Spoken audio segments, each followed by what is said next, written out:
So we're going to sing Be Thou My Vision. And I sing for you together. Yeah, what we believe. And our foundational belief that we build from, right? On the same page. If we're not, it can't really go much further than where we are right now. Jesus, our guide, is with us. We believe Jesus is for us. We believe Jesus is here to meet us right now, to meet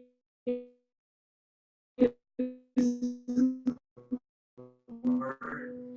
But it comes with us being unified on that. So we're going to sing Be Thou My Vision. Be Thou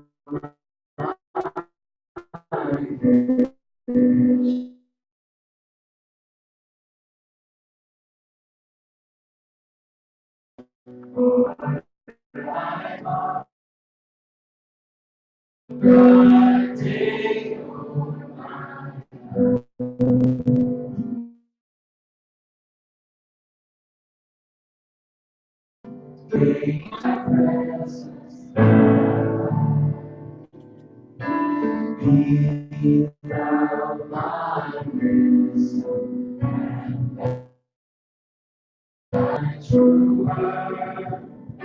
I am with thee, and thou with me, Lord. Thou my great Father, and I thy true Son. Now in me dwell thy freedom, no ends in secret. Thou my inheritance, my always. Thou and thou holy,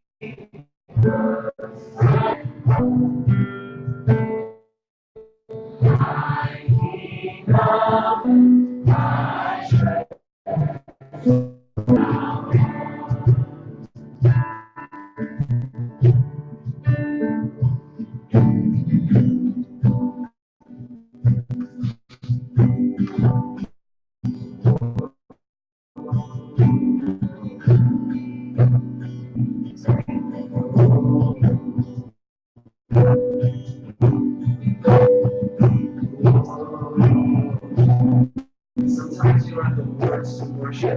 that's what you feel. All you have is just that feeling in your gut. You just have to get it out. Let out a chant. You just let it out.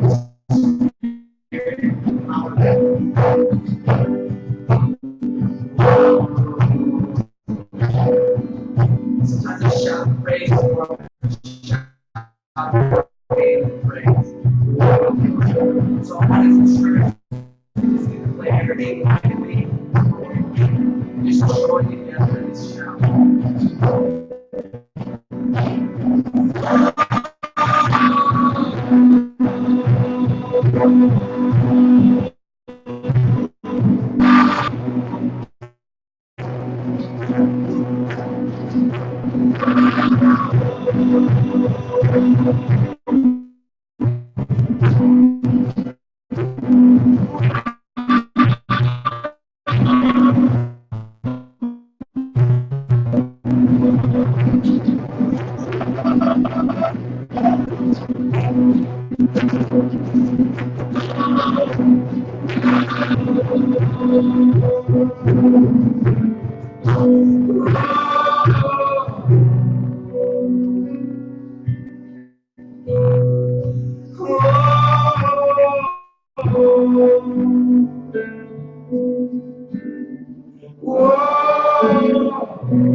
We believe in one God, the Father, the Almighty, maker of heaven and earth, of all that is seen.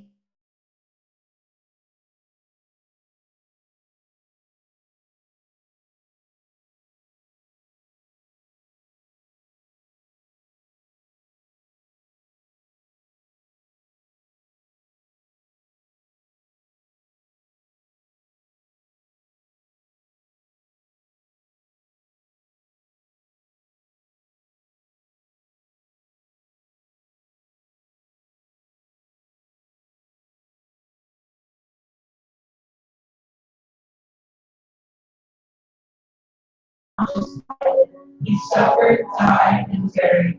On the third day, he rose again in accordance with the Scriptures. He ascended and is seated at the right hand of the Father. He will come again in glory to judge the living and the dead, and his kingdom will have no end. We believe in the Holy Spirit, the Lord, the giver of life, who proceeds from the Father and the Son. With the Father and the Son, he is worshipped and glorified. He has spoken through the prophets. We believe in one holy, universal, and apostolic church. We acknowledge one baptism for the forgiveness of sins. We look for the resurrection of the dead and the life of the world to come. Amen.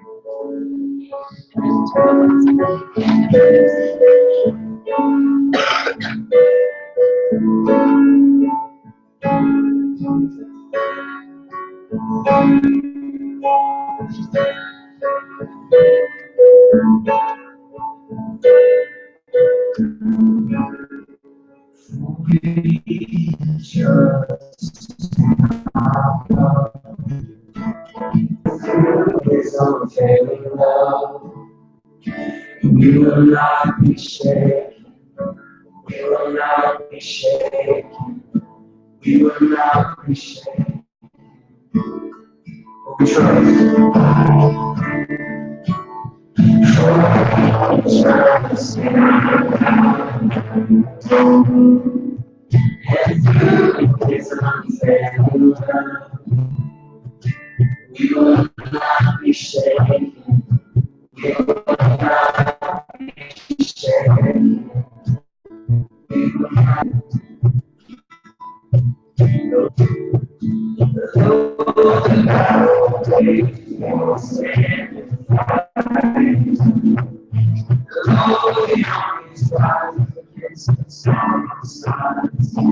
we will not be shaken. We will not be shaken. Not be shaken.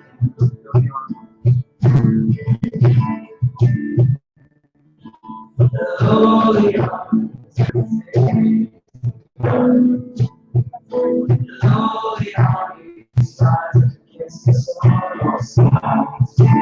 we will not be shaken. We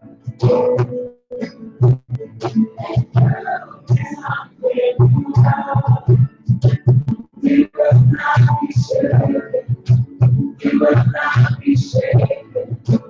We will not be shaken.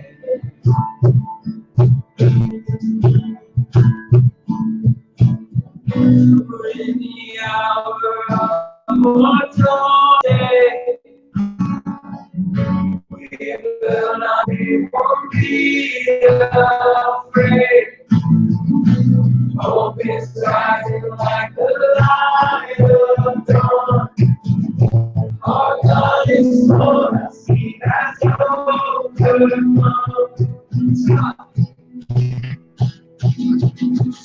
We trust in our God,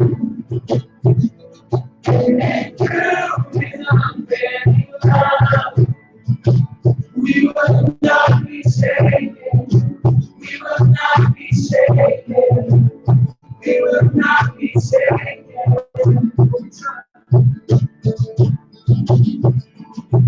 For He trust in our God, and through His unfailing love, we will not be shaken. We will not be shaken. We will not be shaken.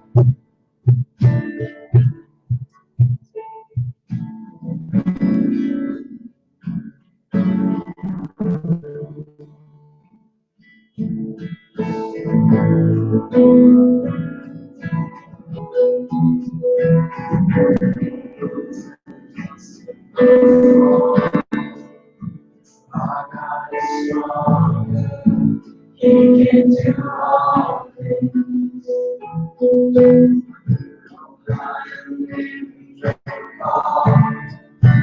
Jesus is great. He can do all things. Jesus is all. Our God is stronger. He can do all things. No higher than He can fall. Jesus is great. And do all things. So we trust in our God. And through His unfailing love, we will not be shaken. We will not be shaken. We will not be shaken.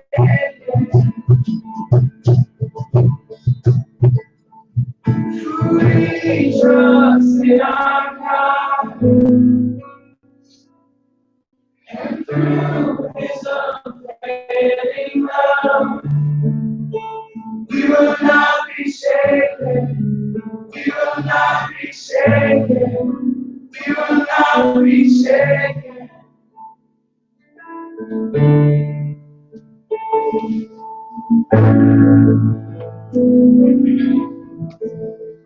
As we close in worship this morning, I want to take time for us as a church to just pray for the world. And I don't know about you, but whenever terror happens on such a large level, we just feel really helpless, right? Aside of being next door and having the ability to go and actually do something, it just creates this deep sense of helplessness. And I think part of that is because in some realities, there's just things we can't do. And that's difficult. There's a group of people who want to respond to crisis with compassion. It's hard to bump into limitations. But the other part of that is that I don't think we understand and genuinely value the power of prayer. And what we just sang, right? We believe in God who's stronger. We believe in a way that is better. And we believe that the character of the nature of God says my people would humble themselves and pray. If my people would humble themselves. And maybe naive that I'd rather live in this naivety than a callousness of heart. Because I don't believe that I refuse to take a stand that when crisis happens, that my God is moving and that He doesn't respond to prayers.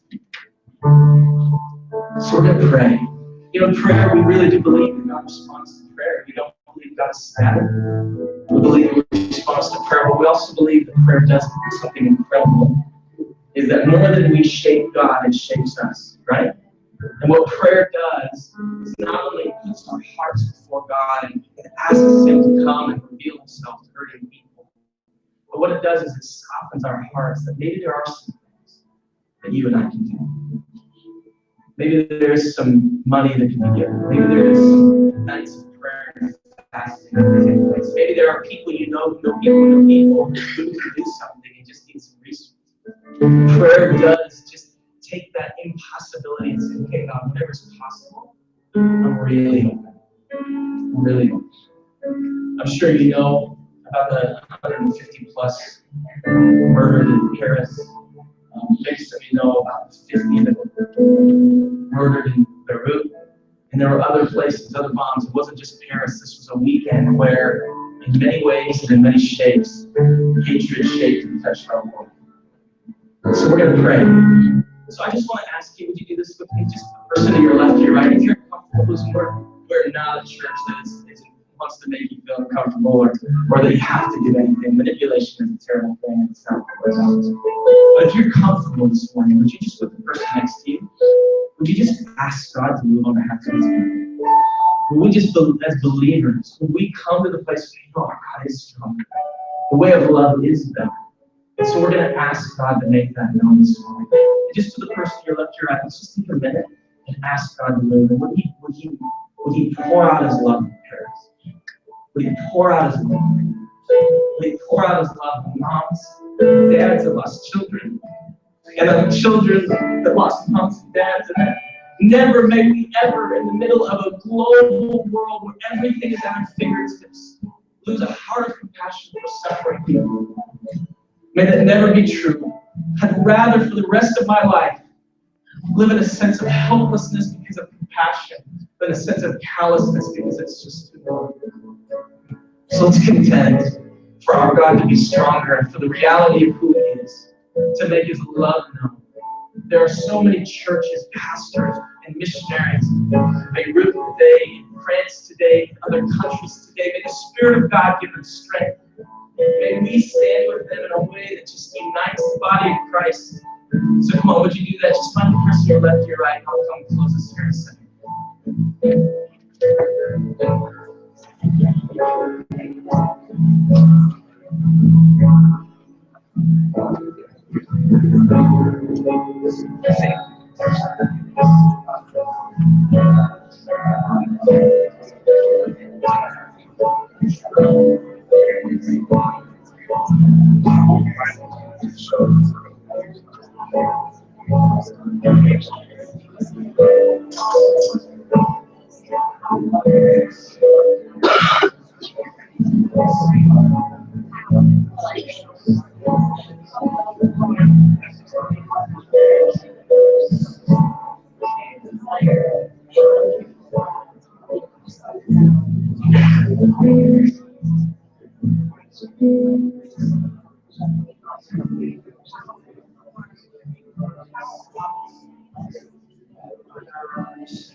Jesus answered part of our prayers to God for who He is and who He's been calling you now.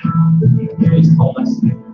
Would you just sing this with me as we close? Trust in our God. His unfailing love. We will not be shaken. We will not be shaken. We will not be shaken.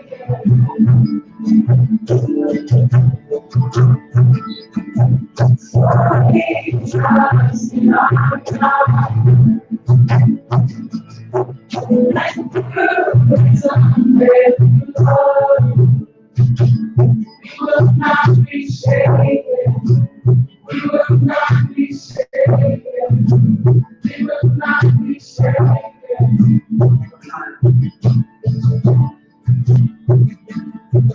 For we trust in our God. And through His unfailing love, we will not be shaken. We will not be shaken. We will not be shaken.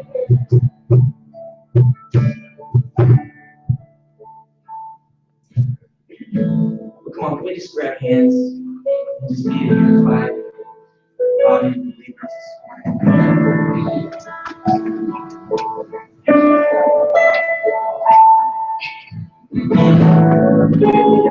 So come on, will you just join me in prayer? Father, we're asking you to come and move, God. But I think about the prayer and how to cook God that says, may the fame and deeds of old be renewed in our day. Our world needs an encounter of the living God. Lord, we're longing for you to shape things, to move things, God. Our hope is you and you alone. You're the only answer, Jesus. But I'm praying today, would you just give courage to the pastors in Paris, to the missionaries in Paris, that where fear would be around the corner, God, that they be motivated out of love. Would they be the voice of the gospel, the voice of hope, the voice of a father who has not abandoned his children. God, for every family that's suffering today, would you just bring love into their life? God, would you bring a Jesus person, a gospel person into the life today, would you serve them? Come and say, Jesus is not abandoned. He loves you, and he's with you, and he's suffering for you. He knows suffering, and now he weeps with you. Lord, would you come in our world, and would you make sense of madness? Would you make sense of suffering? Would you that there's a Father God so motivated by love that he took our place, consume us, that we can become your voice in this world. For every suffering person, for every refugee, come and move. Come and move. So we stand as a church. And we just say, we believe. We believe. We believe. In Jesus' name. Amen. We grab a seat. We take the worship tape for leading us this morning.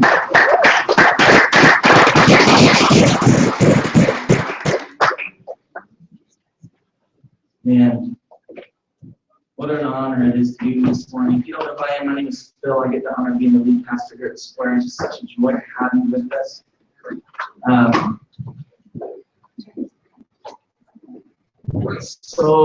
It's just so easy to let fear become our motivator, isn't it? It's amazing how much fear power can hold. I wanted to tell you guys that I really want to encourage you. What we're doing, we're in a series about the gospel, and this morning we're talking about loving one another enemies. Then I was going to talk about loving our enemies in light of just life. I feel a sense of urgency. It's a conversation we need to have. And so I wanted to tell you next Sunday, a conversation and what we're going to do together as a church is we're going to talk about loving our enemies.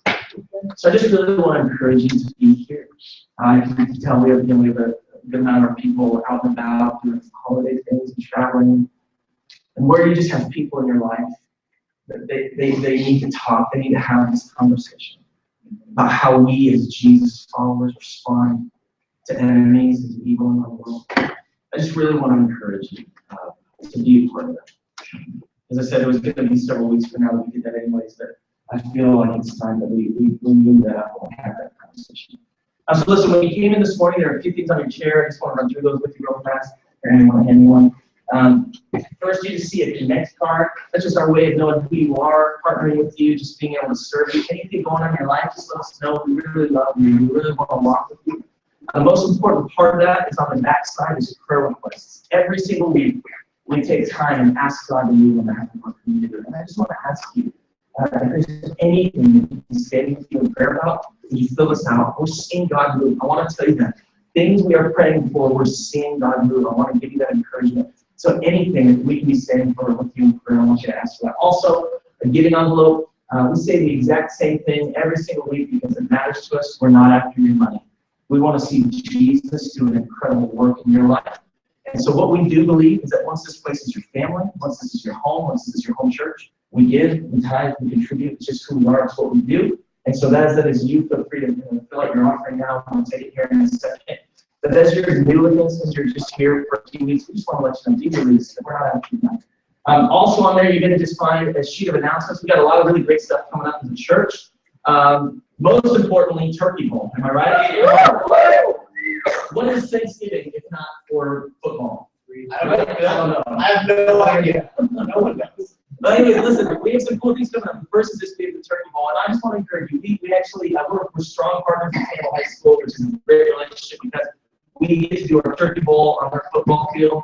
And so it's going to be fun. We're going to have a tournament. We're going to have snacks. Whether you play or just come watch, come hang out with us. Come do Turkey Bowl with us. You'll see the details there. It's just going to be awesome. Also, I want to let you know that in 2 Sundays, we do this monthly, just called Intro to the Square. And if you're new in our community or you come a few times and just want to know more about who we are, this is our starting place. And just after church, we have a time together. And you just get to hear a little bit more about who we are as a community, what God's called us to be. We're a brand, and so we're just finding our way in the world, but we do know who God's called us to be. And so I really want to encourage you. And then last but not least, most importantly, you see some other things on there. We have our retreat coming up. We've been talking about this for the last several weeks. Listen, I want to encourage you that if you've been here from the garage from the beginning, or this is your first Sunday, you are invited. We believe that it's going to be an incredible time of building community. In fact, we believe, and you're going to hear this in my heart this morning, that the mark of the church was always meant to be a community of people who radically love each other. And let me just tell you, you don't become a community of people who radically love each other unless you spend time together. And so listen, I said we work, we have lives, we have jobs. I get it. Nobody needs to feel bad during that. Any way you can come, I want to ask you, come. Come. Even if you're new and you're like, that would be crazy. I don't even know this. Come. We are a little crazy, and it's going to be awesome. And I really want, one of my main mentors, Darren Davis, planted a church in Miami, incredible man of God, a leader within Jesus Culture, which is a network that we're participants with. He's going to read, it's just going to be an amazing time. So I really want to encourage you. Also, on the back, and we'll get these to you. In fact, maybe we should do this right now. This is the value of being in church. Might need someone. It's Jenny on the back. Yeah. If you need a registration form for a retreat, right by Chelsea, feel free to just raise your hand. And right now, Jenny's going to give you. Okay? So anyways, we got a lot of stuff going on. We got a lot of stuff going on. Figure that out. And we're going to pray for an offering. What we need is one of those, Hawks guns. I didn't do that.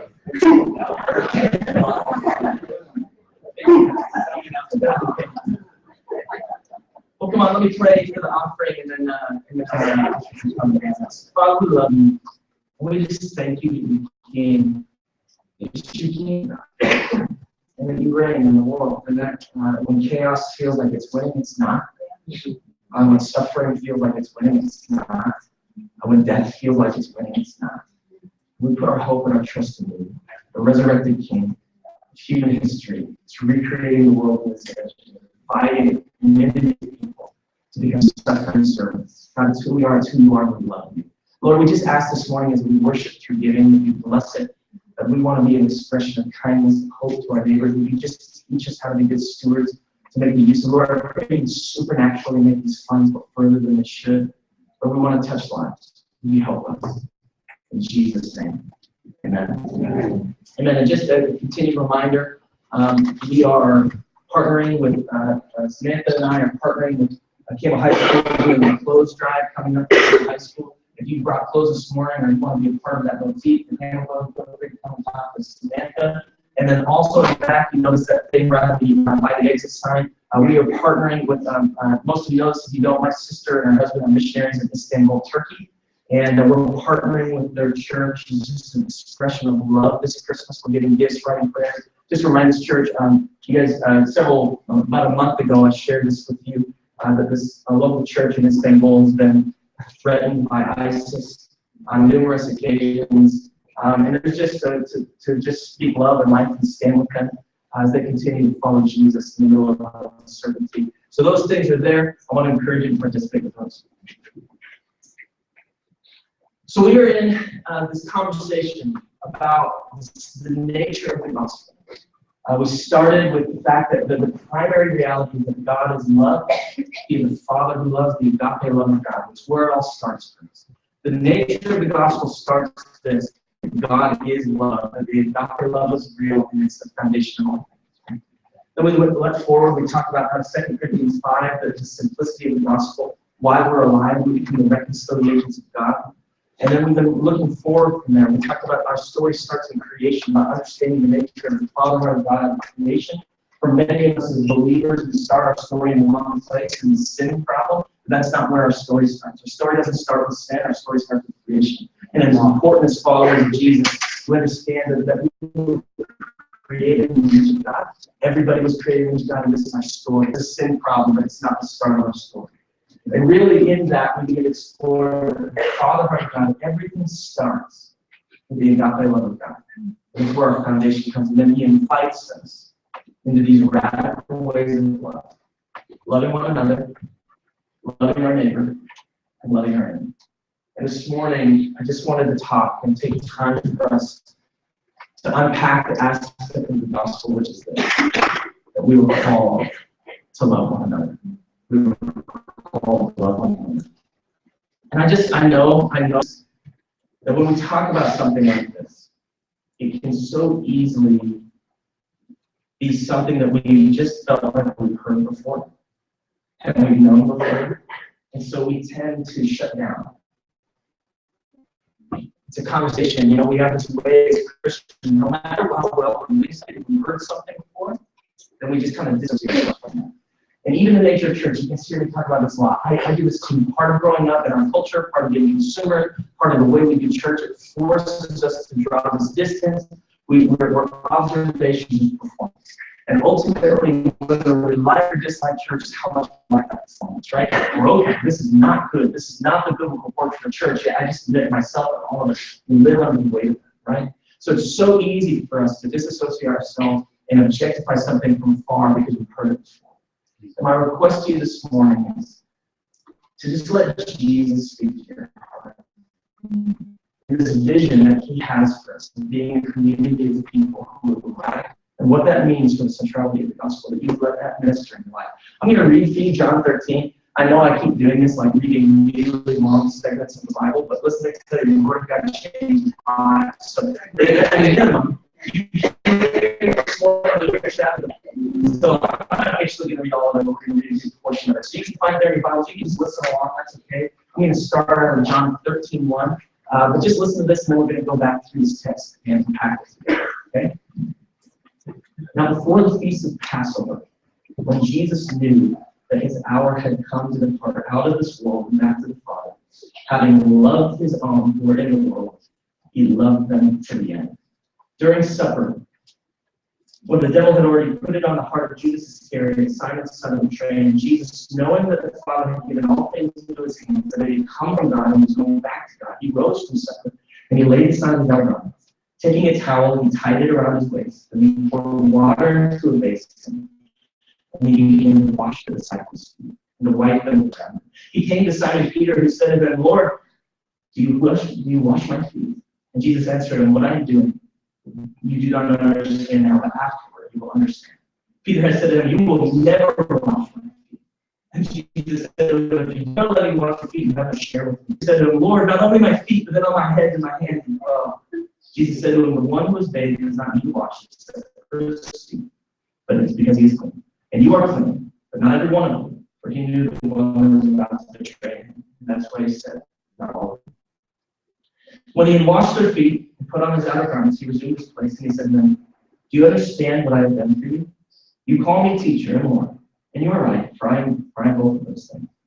If I then, your Lord and teacher, have washed your feet, you also should wash one another's feet. For I have given you an example that you should do just as I have done for you. Truly, truly, I say to you, a servant is not greater than his master, nor is a messenger greater than the one who sent him. If you know these things, blessed are you if you do them. I am not speaking of you. I know whom I have chosen, but the scripture will be fulfilled. He will seal against me. I'm telling you to do this now before it takes. When it takes place, you may believe that I am. Truly, truly, I say to you, whoever receives the one I send receives me, the Holy Spirit. And whoever receives me sends the Lord Spirit. After saying these things, Jesus was troubled in spirit. Truly, truly, I say to you, one of you will betray me.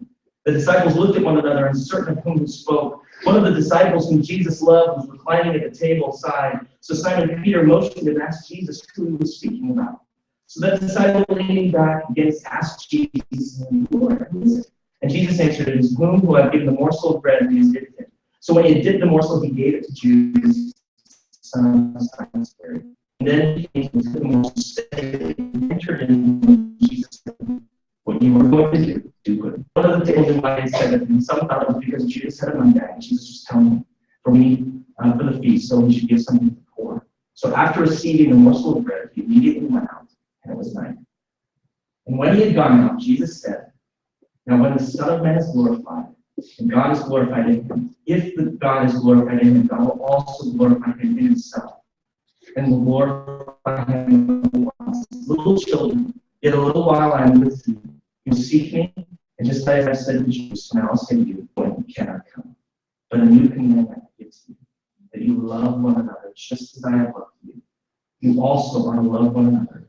By this, all the people will know you are my disciples, if you have loved one another. There's a lot happening in this passage. And again, it's one of those passages we're probably months just out of this certain text. But I think it's important to understand the whole narrative of what's happening in these amazing words of Jesus. My guess is you have heard before that Jesus calls us to love one another, but it is in the scenario and the setting in which Jesus declares these words that gives them so much power. Let me tell you a random story from the story. So I do not do fear well. Okay? I grew up as a kid, I'm fully afraid of the dark. Like, I was a grown man, married, and still slightly afraid of the dark, right? And this is just like, I can't do scary movies, I can't do horror movies, it's just not in me, right? And I get seriously scared. I mean, I have these few moments, I remember. And so I'm 33, right? So I was in high school, I think I was 15. You guys remember a movie called The Blair Witch Project? Anyone? Right, I cannot do scary movies. And I grew up in Idaho. You guys remember everyone in Idaho is naive, right? That's just basically the rule. And I don't know if you remember, that's something you see. When that movie came out, there was this reel, right? They just found this footage in the woods and made a movie out. And we all believed it, of course, right? And my parents would not have flown for this, but my parents' house, we had watched this movie. I was actually on the dance, and it's so funny. Idaho's so weird, right? But watch this movie, right? I'm terrified. I ended up watching. I'm so scared. I cannot handle it, right? I'm 15. I'm terrified. We watch this movie. I get into my car, right? And have you ever been like driving, scared? You turn on all the lights, you turn on the Christian radio, it's like, okay, everything's gonna be okay, right? Everything's fine. I'm driving home. Where we watched it was like way out in the town, kind of outlaw. So I'm driving back in, and I am scared. Like, I should not have watched this movie, right? I feel it. If you've ever had your legs are just jittery, that moment where you almost get in a car accident, your whole body. Like, I was there already, right? Like, just scared. I felt it. It was happening in my life. And then I'm driving through it. I'm sure you've all done this. You've been driving in an area where there's a sewer, right? A sewer can have holes on them, and the steam is coming up out of the sewer. I am driving in my headlights. There's steam that's coming up out of the ground. You know if that's ever happened, you see the steam. It's like a white thing there because the way the light hits the steam. And I'm telling you, I was so afraid that visually I was convinced. I think my mind played a trick on me. I did not see steam. I saw the Blair Witch, right? And I'm in my car. I'm driving through Blair Witch. I'm convinced I'm about to die. I get through the other side and realize it was just steam. But I'm like, right? I was scared. I don't even remember. I can't use fear. I got home. This is not a joke. I was 15 years old. I slept at the foot of my parents' bed. I was so scared. I cannot do fear, right? I cannot do it. I slept in front of my parents' bed. I was so afraid. I was that was a little embarrassing, but it was the truth, right? Fear, but it's amazing, right? I don't know if you've had moments where fear, even something that doesn't matter, seems and suddenly becomes so real that it literally overtakes your person. You go into like a crazy mode, and you cannot even seem to function because fear becomes manifested, right? And then you think about it. This is such a point. Like this funny moment of my consequences and watch me scary movie, which I'm incapable of handling, right? But then you think about real things, real things. And I mentioned this earlier. You think about the reality. My sister, my older sister, who I love, one of my closest friends, lives in Turkey. Her husband personally have been threatened by ISIS. So now you have a weekend like this where you just realize, why wouldn't they? Why wouldn't they fall through on the place? And then fear, right? Fear begins to take over. Fear, it's a different kind of fear. It's so much more real.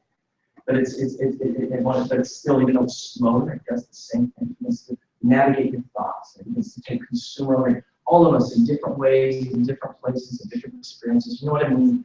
Where you just become so dominated by fear, it seems to take over all of everything. One thing that I've learned is that as followers of Jesus, we more often, even though we don't want to admit it, we live out of fear more than we live out of love. And it says this, right? Perfect love casts out all fear. That's what the heartbeat of the scripture is all about. Fear, courage is not the absence of fear. This is a famous quote. Courage is not the absence of fear. Courage is the willingness to keep going in the midst of fear, right? Fear is sometimes a part of our lives. But I think sometimes, as followers of Jesus, just as human beings, we accidentally let fear be the driver of our story. About things that don't matter, and about things that really matter, and about everything in between, in our relationships with our family, about our stories, about our past, about who we trust, about who we don't trust. Suddenly, without even realizing, fear becomes the driver of our stories. And you know what I realized a long time ago, especially when I was consumed with fear about moving from Seattle and planting church, and what it would mean if we failed. I just realized fear doesn't deserve to be the author of my story. It doesn't deserve it. But the only thing I'm realizing is that the only counterbalance of not being driven by fear is being driven by love. Love is actually the only counteractive force that has enough power to speak back to fear. We have to be a church who lives out of love. Right? Even last week we talked about the absurdity of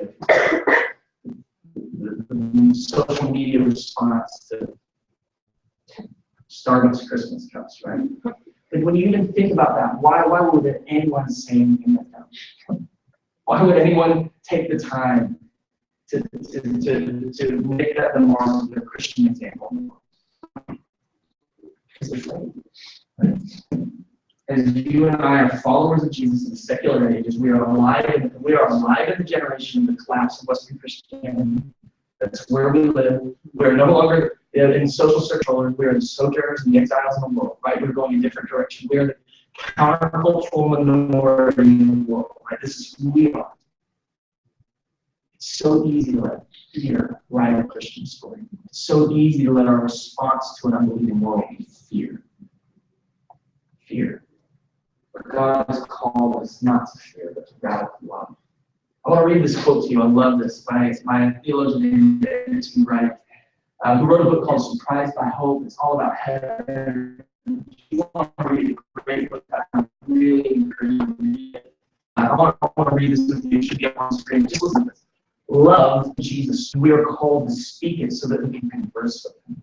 It is the food that they eat in God's new world, and we must acquire the taste for it here and now. It is the music God has written for all of his creatures to sing, and we are called to learn it and practice it now so to be ready when the conductor brings down at the time. Love is the resurrection life. And the resurrected Jesus calls us to begin living it with him and for him right now. Love is at the very heart of the surprise of hope. People who truly hope, as the resurrection encourages us to hope, will be people enabled to love in a new way. Isn't that a beautiful, beautiful word? Love is Jesus' language. We've got to learn how to speak it. Love is the food of heaven, and we've got to learn how to have a taste for it. Love is the music of the world. We've got to learn how to sing it. Right? This is this picture of love. Not just remember, I say this every single week because it's important. Love has become a word that it's like we follow its original meaning and then we fill it with our own. We can't do that. Love is not an interpretable word. Love is defined by the person and teachings of Jesus. Right? The agape love of God, find Jesus. That is our marker of love. So when I say love, I get in our world, love can mean lots of things. But for us as followers of Jesus, when I say love, I mean every example, but my teaching in this church. Love is everything we're about. Love is everything we're about. And we've been called to this kind of love. Remember, I just even love, for so many of us, when you love as a duty. And yes, you have a responsibility to love, but love is not duty. Love is your destiny, right? Love is what we're being called into. So God, in Jesus, is slowly recreating us into His image to be incarnate love to the world. It's powerful. And this message, John 13, I want to tell you, the main reason my generation has given up on the church is because most churches you walk into, no matter where the sincerity of their heart, John 13 is not happening.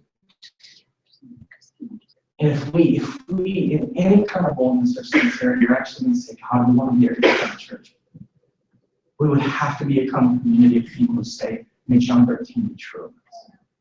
Would this actually be true of us? And picture the circumstances in which it's happening. Two things that are driving this conversation. One, Jesus is about to die. And two, he's betrayed. Jesus is about to be betrayed. And yet in those places, in the circumstances of his death and his loss, and in the circumstances of his betrayal, he is communicating the greatest message to the community of Jesus. And I wrote this, go ahead and go to this first slide, and you got to see this, right? Love is the only counter-argument that has power against betrayal and darkness. You can't miss it. Like, even in light of everything that's happening, you have to see that Jesus is speaking about love in the midst of betrayal and darkness. And you want to know what he's not talking about? He's not talking about being afraid. You want to know what he's not talking about? He's not talking about revenge. You want to know what he's not talking about all of these different things that would be our common responses in the middle of betrayal and darkness. He's saying in the midst of the circumstances that are happening right now, there is one counter-argument, and it is love. It is love. And I feel like this means so many things. It can go so many ways. But I think for us, how many times do we find ourselves in the midst of betrayal, in the midst of darkness? And everything inside of us wants to react to that. We have to hear the crazy, compelling, wild message of Jesus. That love is the only counter-argument that has power against betrayal. It's the only one. It's the only one. Jesus does a few things here, and I just want to highlight this because it's very important, and that we see what's happening in the context of the passage. The first is this: that Jesus washes the disciples' feet.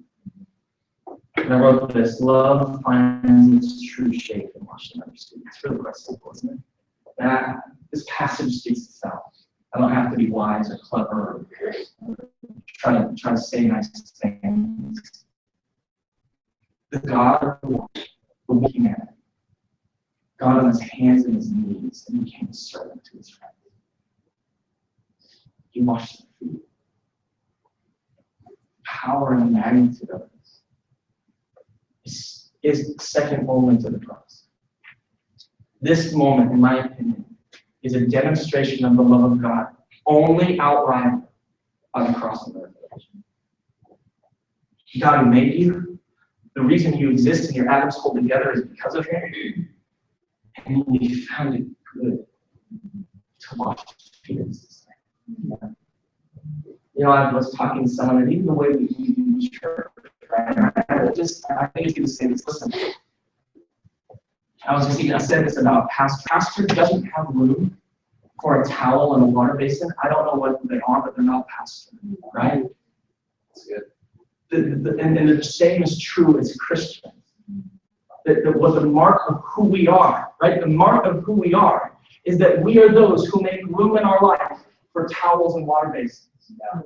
We are those who look at the world and say, I get my role, I strap a towel around my chest, and I come with my water basin. I understand the calling that's on my life. I am the foot washer of a broken world. The team that I served was a foot washer of a broken world, and a messenger of God greater than his master. And we've lost this. We've lost this. Still, at the end of the day, so many of us would want to graduate from being servants. But we miss it. All of our power, all of our influence, all of our testimony, all of our shine, right? It comes from the fact that we are a people who carry around a towel on our face. That's who God has called us to be. Love finds its shape in washing the feet of others. There's no other way to do it.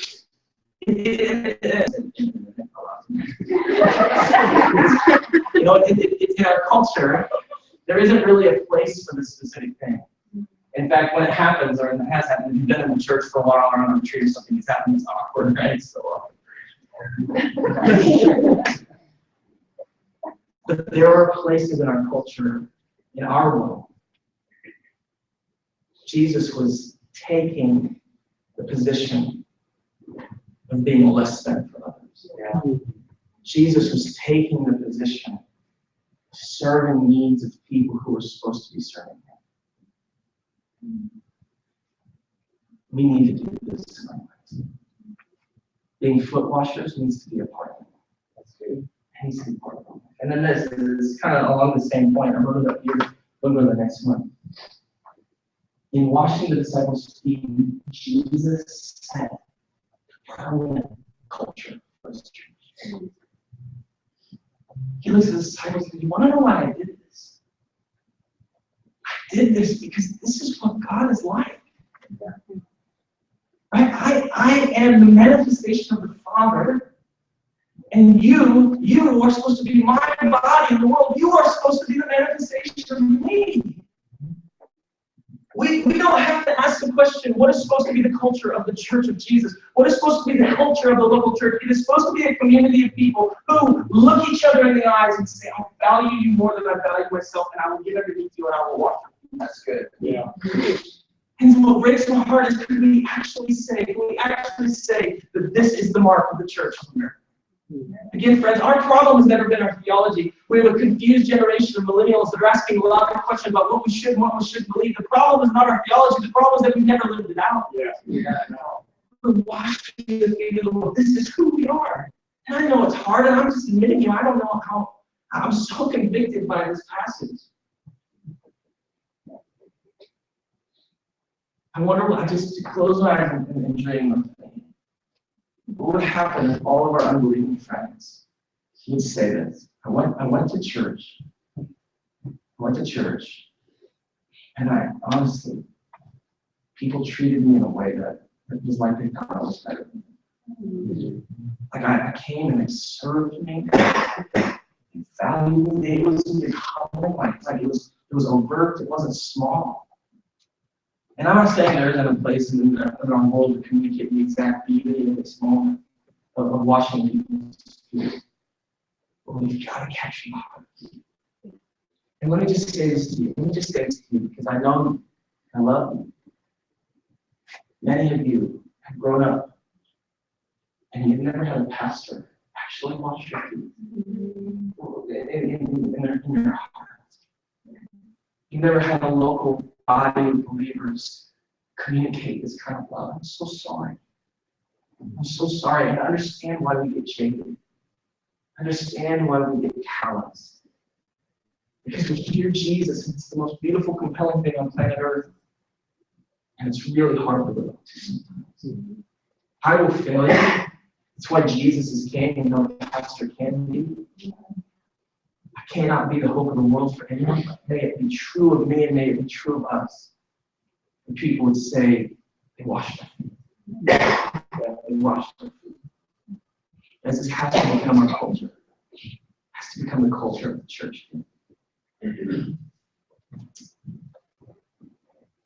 So Jesus does that first, right? Washes the feet of his disciples. And the second thing he does is he makes this wild statement. How will the world know who you really are? The world will know who you really are if you love them. And he says this, and this is how I say it here. The world will know that we really belong to Jesus if we love one another in the way we have been loved by Jesus. Here's the important part of this. What Jesus is establishing is the evangelism tactics of the church. You want to know why we have to write books about power evangelism, lifestyle evangelism, why most church plants, when you talk about their evangelism plan, just think about marketing and flyers and all of these things, because we have abandoned the one true evangelism tactic of Jesus. Yeah. That the nature of our compelling message is we love each other like Jesus has loved us. Yeah. And that message the world will see and say, I don't know what that is, but that's not in my life. And I desperately want it. And you know what I love is that we're, as a young church, as a church plant, right?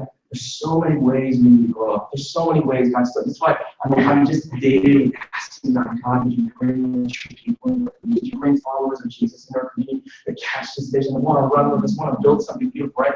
Because I know we lack in so many ways, but can I tell you this? I am encouraged when I think about this because this is a mark of the church. Yeah. You're the first person who gave life to Jesus, Sean, at church. He's downstairs serving our kids right now. Now, I remember our first conversation. We went to a baseball game and we talked about he was an atheist and I was a follower of Jesus. And we just began this friendship. He's now one of my closest friends. And I remember when he told me, right? He goes, I never in my life thought I would want to consider following Jesus. I have mocked Christians my entire life. But I see the way that we love each other. If he was here right now and we were talking before service, he said this. He goes, I still tell everyone I know, the reason I know the love of God is because I saw people love each other like Jesus. It's real. It's real. This is who we are. It's not as flashy. I get it. It's not as compelling on video. But it's who we are, right? Who we are as followers of Jesus, that the world would know, right? I want to tell you this. We are burdened by the lost. I mean, you'll notice, you get around me at all, like, God is doing this thing in my life. He's growing this intercessor's heart. I'll be driving down the road, and the next thing I know, I'm just crying for Atlanta, just asking, I'm burdened by our neighborhood, I'm burdened by the lost. I want to see everybody come to Jesus because he's the king of the world, and his love changes everything, right? And this is the how. How do we actually see that happen? Because the love of God is being manifested in God's people. It is and will always be the only form of evangelism that actually really matters. Yeah. That the world would know that God is real because his people love him. And let me just even tell you, right, that this is how this works. Is we all want to be people who love outside. Because we're compassionate people. It's one of the marks, it's one of the beautiful marks of the millennial generation. We're compassionate people, right? But we won't learn how to actually love our neighbors, and we will never learn how to actually love our enemies if we don't first start to learn how to love them. It won't happen. We all dream about it, but let me just tell you, if you can't love the person to your left and your right, you will never be able to love him. You'll never be able to do it. I know all of each other is good.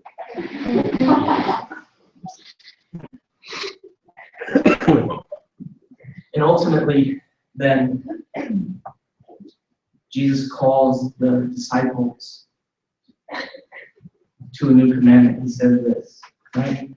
A new commandment I give you, love one another just as I have loved you. You are also to love one another. By this, all people will know that you are my disciples if you have this love. And we said this, and we I don't know, Lindsay or Mitch, close. Let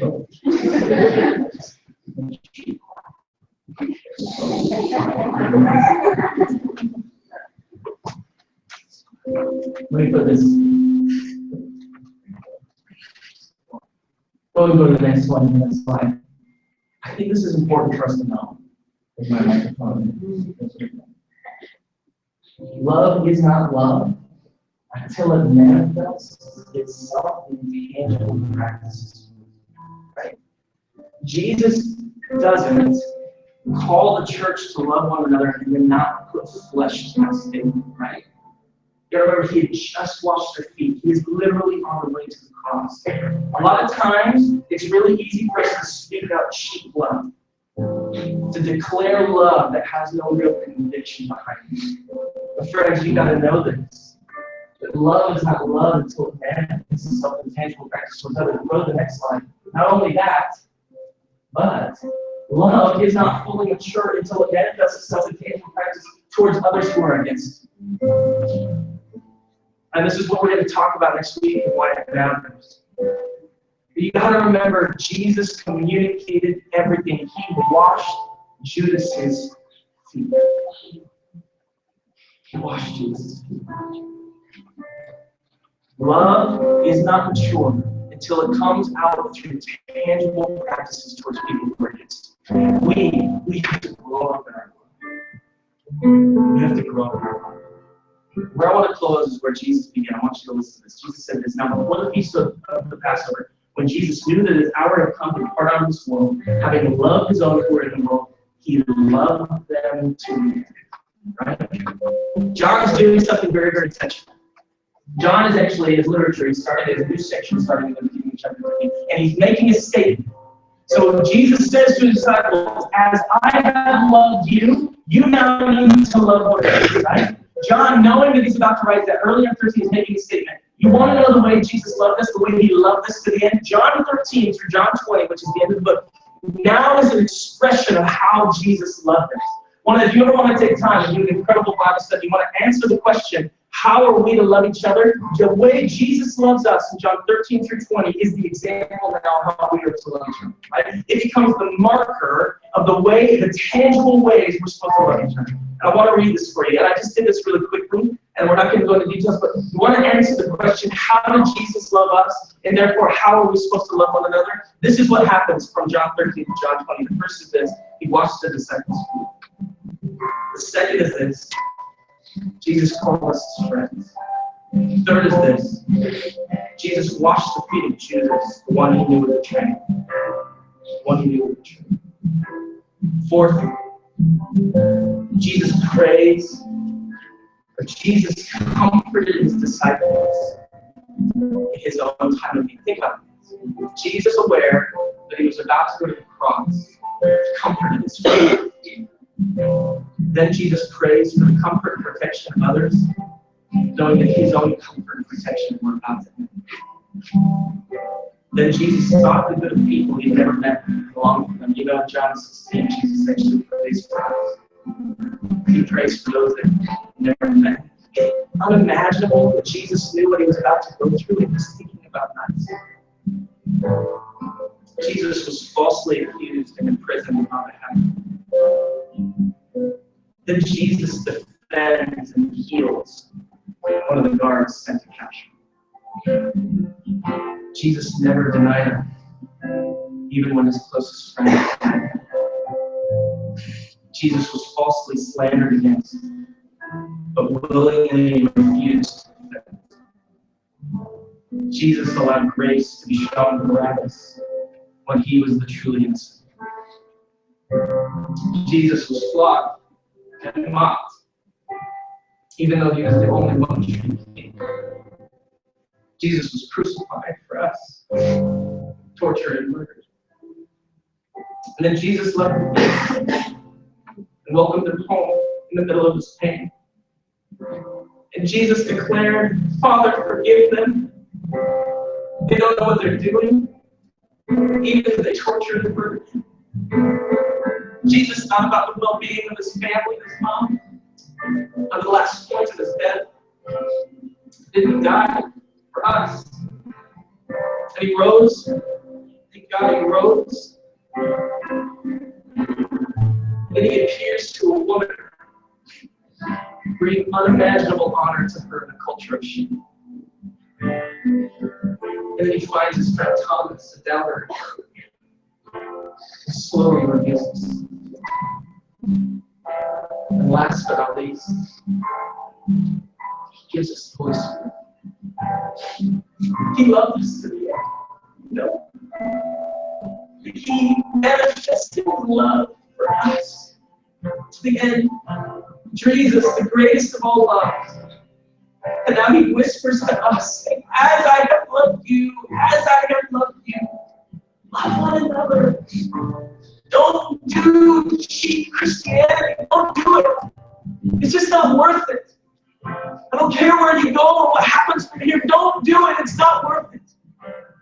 But this love, this way of life, it can change the world. It puts flesh to the reality of Jesus, one true King. May we be people who embrace the failures of others. May we forgive one another quickly as Jesus has forgiven us. May we be willing to suffer on behalf of others. May we step back from our materialism just a little bit and find ways to be more generous. Would we love the poor and the hurting? Would we take time and have meals with the people in this room? Would we develop an intimacy of love for people who are going to hurt us and going to walk against us because they're human beings, but Jesus is enough? We have to do this. We have to do this. It is this is why we can say the local church is the hope of the world. Because this kind of love, manifested by the reality of Jesus to us, can change everything. I know you've heard it before. Love one another. But my prayer for you today is don't let that bounce off the callousness of repetition. May Jesus have a new place in you today to invite you in a new way. Can I tell you? Get practical. Spend time with this. If this is your church home, binge on getting to know the people around you. If it isn't, do that whenever it becomes your church. Watch what happens when the church turns its love and affection towards each other. The mystery is, it won't stop us from loving those outside of us. It'll actually empower us to love them more. It will empower us. If we love one another, our love for the world is greater, not bigger. The world will know you. The world will know that you're mine.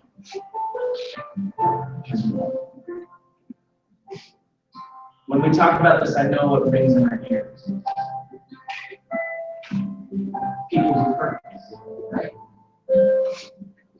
People who hurt us. And let me just tell you today, there is no greater task on the planet than loving and forgiving people who betray us. It takes courage. Because Jesus did it first. Yeah. Jesus did it first. So he knows how to walk with you. He knows how to walk with you. I'm going to close, I'm going to pray. And we're going to do what we always do, which is that we like to take the end of our service and just talk with the person to our left or right. We know the minute you walk out, your text messages, your phone calls, your emails, your afternoon will be waiting for you. And God is here. God is here with us. And what we don't want to do is rob all of the work that the Holy Spirit wants to do inside of us because of business. So I promised in about 5 minutes, 4 minutes, we're going to come, we're going to close the service. And I just want to ask you, to the person to your left, right, just share what God is speaking. What He's saying, what He's doing. Then come on and close. Let me pray. Father, we love you. I thank you. The reason this word is so challenging, God, is because of the greatness of your love. God, you love us cheaply, this word would be easy. But you loved us so well, so thoroughly, so profoundly. God, would you minister to us today? First and foremost, you love us. And second, that we can turn around and love other people. We thank you, Jesus. We love you, Jesus. Jesus' name. Go ahead and just talk to the person to your left and right, and we'll close you.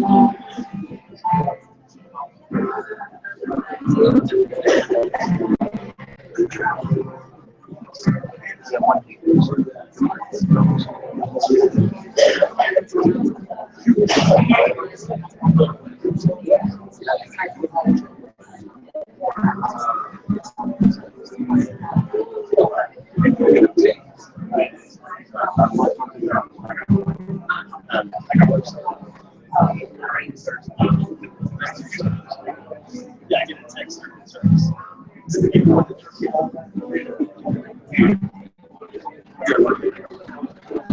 Thank you.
I was reminded of this scripture. But thanks be to God, who in Christ always leads us in triumphal procession.